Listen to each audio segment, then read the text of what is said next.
दिल्ली प्रदेश कांग्रेस अध्यक्ष अरविंदर सिंह लवली के इस्तीफे पर कांग्रेस नेता आसिफ मोहम्मद खान ने बड़ा दावा किया है। आसिफ मोहम्मद खान ने कहा कि अरविंदर सिंह लवली का इस्तीफा प्रायोजित है और सुभाष चोपड़ा इसके सूत्रधार हैं। आसिफ मोहम्मद खान ने यह भी दावा किया कि बहुत मुमकिन है कि पूर्वी दिल्ली से बीजेपी का उम्मीदवार बदल जाए और अरविंदर लवली उम्मीदवार बन जाए। तो कांग्रेस की फूट अब खुलकर सामने आती हुई। अरविंदर सिंह लवली जिन्होंने आज इस्तीफा दिया, अब कांग्रेस के नेताओं ने उन पर हमला बोलना शुरू कर दिया है और कहा है कि यह प्रायोजित इस्तीफा है, सुभाष चोपड़ा इसके सूत्रधार हैं और हो सकता है कि अरविंदर सिंह लवली बीजेपी के पूर्वी दिल्ली से उम्मीदवार बन जाएं। अगर लवली जी को नाराजगी थी, आप रिजाइन करना चाहते थे, आप चुपचाप जाते और खड़गे जी को रिजाइन करके आ जाते। आप उसमें आपने रीजंस रखे, जो आपने उसमें बातें रखी और तब रिजाइन किया है, और वो लेटर मीडिया को आपने, अगर आपकी नीयत में खोट नहीं होता तो आप खामोश जाके रिजिग्नेशन करके आ जाते और पार्टी आपकी को मनाती, आपसे कहती कि नहीं इन बातों को हम खड़गे जी को उनको मना करेंगे, बावरिया जी को आपकी चलेगी, उनकी नहीं चलेगी। ये इंटरनल मैटर था। लेकिन जिस तरह से ओपनली आपने मीडिया को आपने वो लेटर जारी किया, उससे सीधा फायदा बीजेपी को मिल रहा है। और मैं दावे के साथ कह रहा हूं कि हर्ष मल्होत्रा जी की जगह एक दो दिन में लवली जी कैंडिडेट डिक्लेयर कर दिए जाएंगे बीजेपी की तरफ से। और ये मास्टरमाइंड जो हैं, ये सुभाष चोपड़ा हैं। अरविंदर सिंह लवली के इस्तीफे पर संदीप दीक्षित ने कहा कि पार्टी सोच समझकर फैसला ले। उधर इस मामले को लेकर के लगातार कांग्रेस की ओर से कुछ नेता सुभाष चोपड़ा की अगुवाई में मिलने के लिए गए अरविंदर सिंह लवली से, और लवली ने पार्टी नहीं छोड़ी है, ये कहा है सुभाष चोपड़ा ने भी। पता चला कि लवली जी ने इस्तीफा दिया है और कोई चिट्ठी लिखी है। मैं चिट्ठी तो मैं पढ़ नहीं पाया क्योंकि मैं एक पारिवारिक कार्यक्रम था, इसलिए सीधे आया।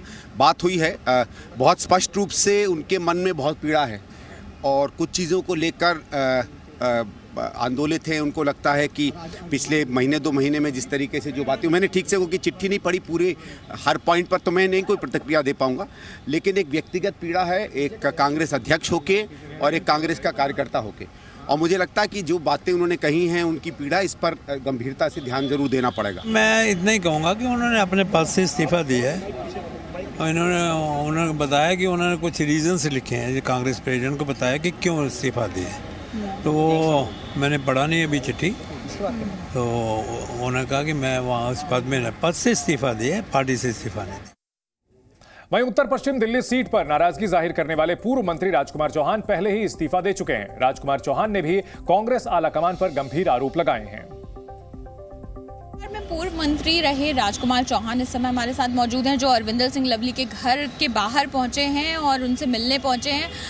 सर, आपने हाल ही में इस्तीफा दिया, उसके बाद लवली जी ने आज प्रदेश अध्यक्ष पद से इस्तीफा दिया। कई गंभीर आरोप उन्होंने लगाए हैं अपने इस्तीफे की जो चिट्ठी लिखी है। जो लवली जी इलेक्शन के समय उन्होंने ये डिसीजन लिया, आप समझ सकते हैं कि वो कितना पीड़ित होंगे। ये जो बावरिया जी हैं इंचार्ज, ये नहीं सुनते थे कांग्रेस के नेताओं की। ये जब नहीं सुनेंगे और नीचे तबके की बात को ऊपर तक नहीं पहुंचाएंगे तो यही हाल होना। लवली जी ने दिया, उससे पहले मैंने रिजाइन दिया और अभी और रिजाइन आएंगे।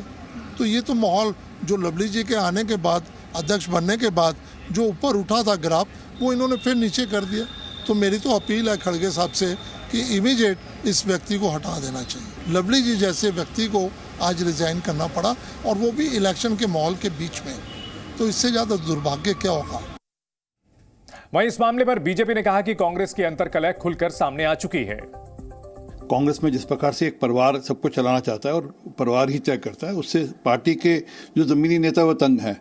और जिस प्रकार से उन्होंने आम आदमी पार्टी का साथ समझौता किया और लोगों को, अपने कार्यकर्ताओं को मजबूर किया, उससे कार्यकर्ता भी तंग हैं। और ज़मीन पर उनके कार्यकर्ता आज आम आदमी पार्टी के नेताओं के लिए, जहाँ उनके सांसदों, जिनको सांसद के लिए टिकट मिला, उनके लिए काम कर नहीं रहे।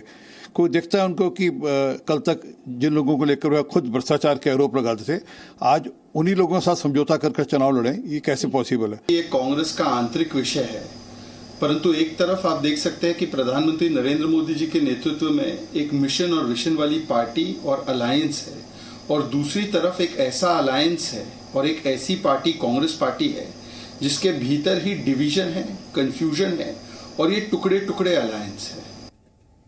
तो आइए आपको बताते हैं कि अरविंदर सिंह लवली, जिन्हें प्रदेश अध्यक्ष बनाया गया था, उन्होंने आखिरकार अपने पद से इस्तीफा क्यों दिया। अरविंदर सिंह लवली ने यह कहा कि झूठे आरोप लगाने वाली पार्टी से समझौता। उनका इशारा सीधे सीधे आम आदमी पार्टी के साथ है, जिनके साथ कांग्रेस मिलकर के चुनाव लड़ रही है। आम आदमी पार्टी से गठजोड़ को लेकर के सवाल उठाए अरविंदर सिंह लवली ने और इससे नाराजगी जाहिर की। वहीं उम्मीदवारों के चुनाव को लेकर भी वे नाराज हुए।